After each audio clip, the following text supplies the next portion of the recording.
I never thought of myself as someone who'd be counted among the victims of life. I believed in hard work, loyalty, and family ties, maybe too much. My name is Daniel Harper, and for 38 years I ran a modest hardware store in a sleepy town in Ohio. It wasn't glamorous, but it was mine. Every nail, every hammer, every coil of wire in that store carried the weight of my sweat and ambition. My father left it to me, and I carried it forward like a badge of honor, never imagining that honor could be twisted into a weapon against me. I lived simply.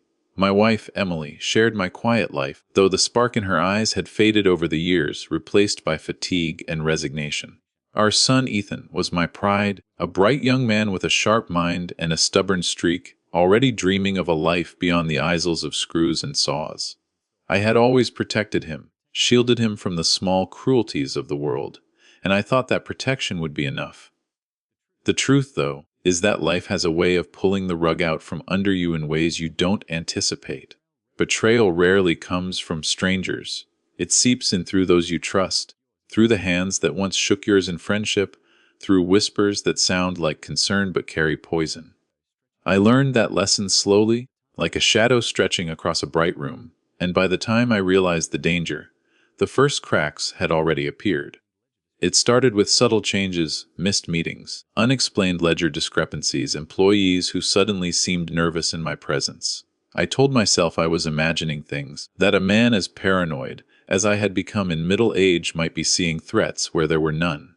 But deep down, a chill ran through me, a gnawing suspicion I could not shake. I kept watch, not knowing who or what would emerge as the real danger. People said that in a business built over decades, trust is the currency that matters most. I had that currency in abundance, perhaps too much. My partner, Victor, was supposed to be the one I could rely on, my brother, in arms, the man who celebrated victories and absorbed losses alongside me. But trust, like steel, can be bent and broken if enough pressure is applied. I hadn't felt the weight of that pressure yet, but I could sense it building, like a storm gathering beyond the horizon. And then, at a party I thought would be nothing more than a mundane social obligation, the first thunderclap struck. Victor, smiling as if nothing were amiss, leaned over with a casual air that made my stomach twist. He whispered words that would haunt me forever. "Transfer the hardware store, or I'll bankrupt your son." His words were soft, but they carried the force of a sledgehammer. I froze, a cocktail of disbelief, rage, and fear coiling in my chest. The room around me blurred into shadows. My mind raced, knowing this wasn't just a threat, it was an ultimatum that cut through every principle I had lived by. That night, I walked home in silence, my hands trembling around the steering wheel. The store, my family, my life, everything I had built, was suddenly a chess piece in Victor's game, and I knew with a cold certainty that I would not surrender without a fight. The next morning, I walked into the hardware store as if nothing had happened. The familiar smell of sawdust and metal should have been comforting, but it wasn't. Every tool, every shelf, every corner of that place suddenly felt like a countdown to disaster. Victor was already there, smiling like a man who owns not just the store, but the life of everyone in it. I hated him instantly and completely, even as I forced myself to breathe calmly, to maintain a semblance of control. He didn't waste time. "Daniel," he said casually, tossing a stack of invoices onto the counter. "We need to talk about the new partnership agreement." His tone was cheerful, as if the ultimatum he whispered last night had been nothing more than a joke. I met his eyes, hard and steady, but he didn't flinch. The man I thought I knew, the friend, the ally, the so-called brother, was gone. In his place was a predator, and I was suddenly prey. "What agreement?" I asked carefully, though I already knew. "The one where you officially transfer your shares to me," he said, leaning forward slightly, his smile widening. "Your son's future depends on it, Daniel. Think about it. I'm just looking out for him." My stomach lurched, the audacity of his words, the cruel mockery of my trust, was unbearable. My son, my innocent, brilliant boy, threatened because of a man I had once called a partner. The rage that I had tried to smother last night erupted now, sharp and cold, coursing through my veins like ice. "Victor," I said slowly, my voice measured but heavy, "you're insane if you think I'd ever—" "Oh, I'm serious," he interrupted smoothly, almost pityingly. "Do you want to see your son's college fund wiped out? Do you want to watch him struggle for years because you were too stubborn to cooperate?" His eyes gleamed, not with friendship or loyalty, but with the satisfaction of someone who believes power is the only law. I realized then that this wasn't just about money. It wasn't just about the store. It was about control. Victor wanted to dominate, to humiliate, to rewrite my life in a way that made me powerless while he smiled and took credit. And the cruelest part, he knew exactly which strings to pull to hurt me the most. I left the office without another word, my mind racing. My pulse pounded in my ears, my fists ached to strike, but striking would be exactly what Victor wanted, a rash reaction. No, I needed something smarter, something calculated. I had been blindsided, yes, but I was not finished. I could not allow my son, my family, my life to become his plaything. That night, I stared at the ceiling, my thoughts tangled in fury and fear. Victor had broken the first rule. He underestimated me. And every person who underestimates me makes a grave mistake. Sleep did not come that night. I stared at the ceiling, the shadows of the fan blades cutting across my walls like the hands of a clock counting down to disaster. Every time I closed my eyes, I saw Victor's smug grin, heard the soft cruelty of his words echoings.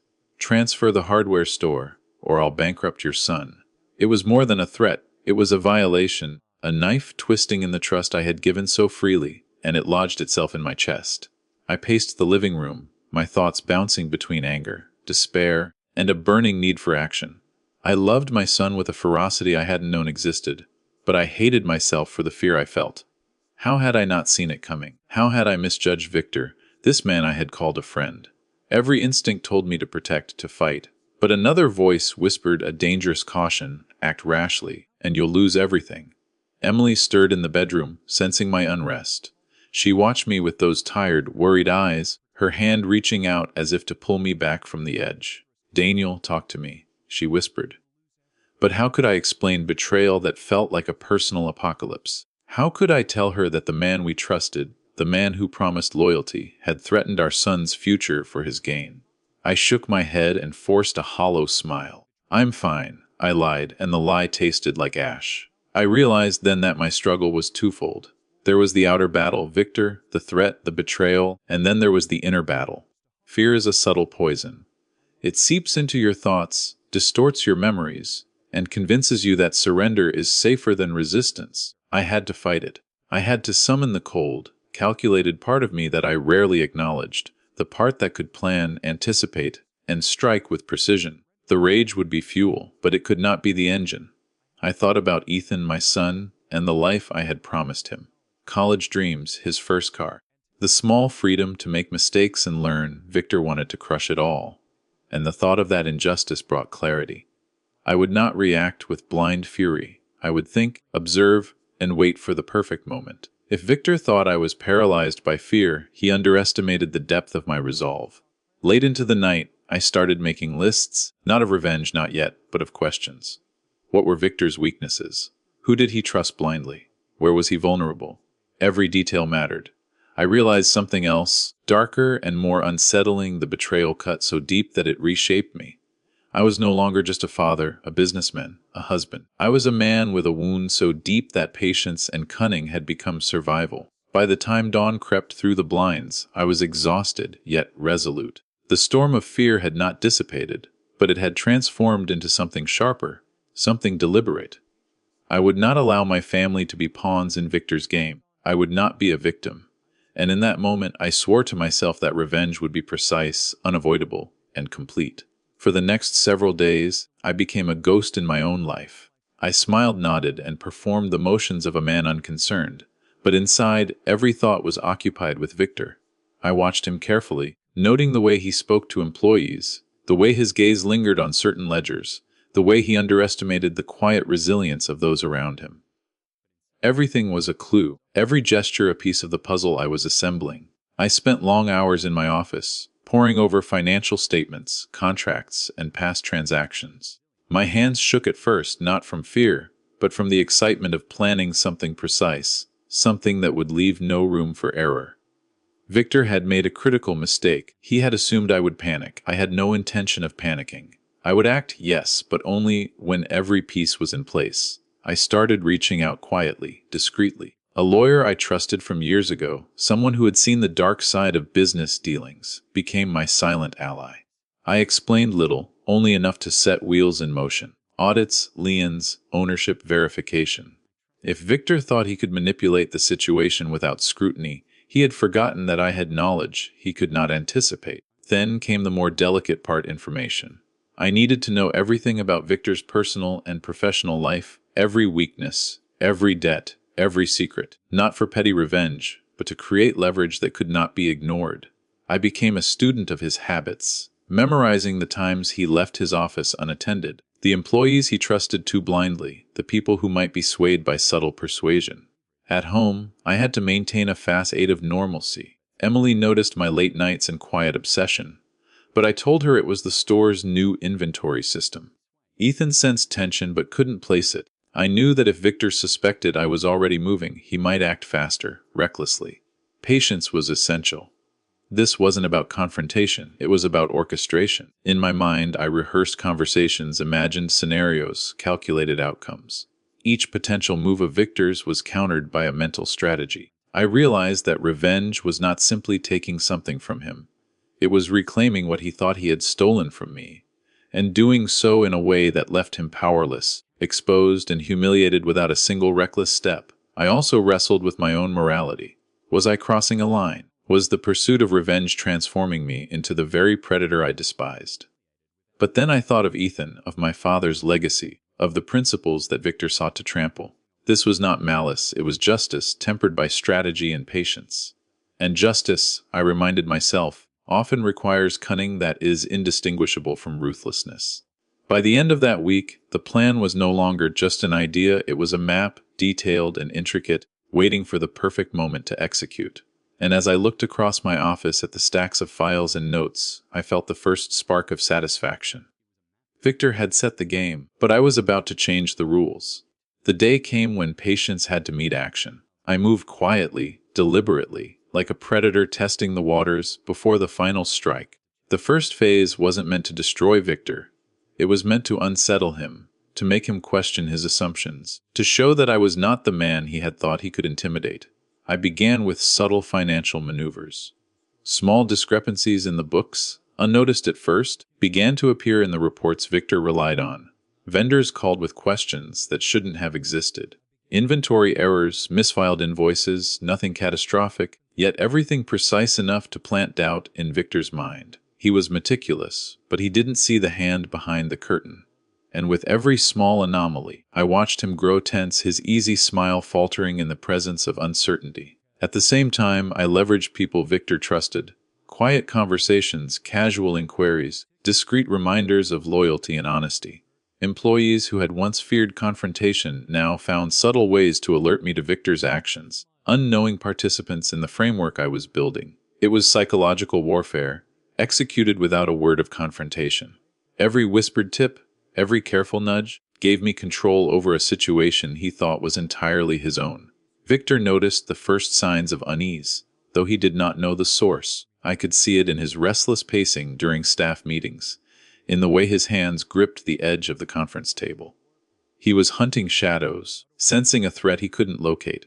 That uncertainty was poison, slowly eroding his confidence and making him more predictable, more reckless. The most satisfying moment came unexpectedly. Victor had scheduled a private dinner with one of his key investors, a man who had begun to suspect irregularities in the company's records.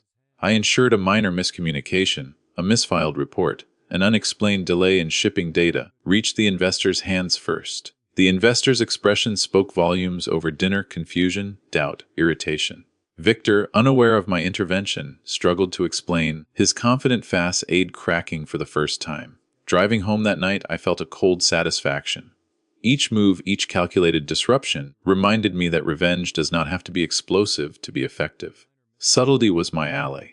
Victor had underestimated the quiet resolve of a man pushed to protect his family. He had underestimated me. Yet even in victory, a shadow of unease lingered. I knew this was only the beginning. Early victories are intoxicating, but they can also be deceptive. Victor was smart, resourceful, and capable of retaliation.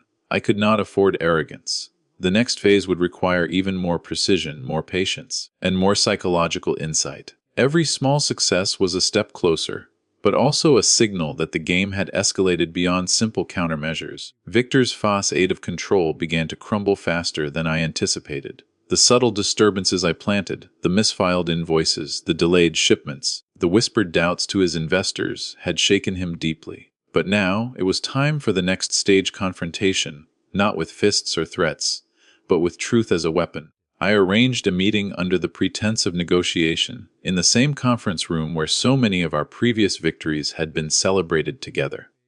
Victor arrived, confident at first, but the moment he saw the folders neatly stacked on the table, his expression faltered. He knew something was different. "Daniel," he said, voice casual but wary. "I see you've been busy." I didn't respond immediately. I let the silence stretch, letting it weigh on him like an unseen hand pressing against his chest. "Victor," I said finally, my tone calm, controlled, "you underestimated me. You thought threats could bend me, intimidate me, destroy my family. But here we are." I slid the first folder across the table. Inside were copies of financial statements showing his mismanagement, discrepancies in the books he had tried to hide, and emails that hinted at his intentions to manipulate contracts. I had collected everything meticulously, ensuring that each piece of evidence told the story of his greed and betrayal. Victor's confident grin wavered. What is this?" he stammered, reaching for the papers but hesitating, sensing the trap. "It's reality," I said. "The truth of your actions, documented and undeniable. You threatened my son, my family, my life. And now the people who matter, the investors, the employees, even your closest associates, have a clear picture of who you really are." His breathing grew shallow. I could see the panic settling in, the realization that the predator he thought he was had become prey to the quiet storm he had unleashed. For the first time, Victor looked small, human, fallible. Every manipulation, every calculated threat he had thrown my way now reflected back on him in a mirror of his own making. "Daniel, this isn't how it has to be," he said, voice trembling. "We can fix this. Just give me time." I leaned forward, my eyes locked on his, icy and unflinching. "The time for fixing things was over the moment you threatened my son. I gave you warning, and you chose betrayal. Now, you face the consequences." It wasn't a shout, it wasn't a threat, it was a verdict. And Victor understood that fully. The man who had once smiled over casual dinners and handshakes now sat in silence, stripped of the arrogance that had made him dangerous. The power dynamic had shifted entirely. As I left the room later, I could hear him muttering to himself, pacing, panicking, trying desperately to regain a sense of control. But control, once surrendered, is rarely regained. I had dismantled the illusion of his dominance without raising a hand. In the days that followed, the repercussions of Victor's unraveling were immediate and brutal, though not in the way most people would expect. Investors began withdrawing support, questioning the legitimacy of his management. Employees who had once whispered doubts to me now confronted him openly, their loyalty shifting like sand under his feet. The man who had threatened my son and mocked my integrity found himself isolated, exposed, and desperate. I watched it all unfold from a distance, careful not to intervene too soon. There was a grim satisfaction in seeing Victor stumble, but it was tempered by the knowledge that fallout rarely follows a straight line. Innocent bystanders often suffer alongside the guilty. I had engineered his exposure, yes, but I also had to make sure no collateral damage touched my family. No mistake undermined the careful structure I had built. Victor tried to fight back, of course. Threats, manipulations, even legal challenges. But each move only revealed more cracks in his empire. By the time he realized the extent of my strategy, the truth was already out, layered and irrefutable. He had gambled with lives, with trust, and now he had lost more than he could have imagined.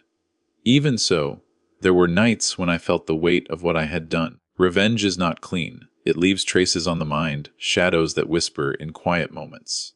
I thought about Ethan, about Emily, about the life we had once known. Could I have handled this differently? Could I have prevented the confrontation without resorting to manipulation and exposure? I didn't dwell on it for long. Victor had made his choice, and my responsibility was to protect my own. The town began to notice the shift.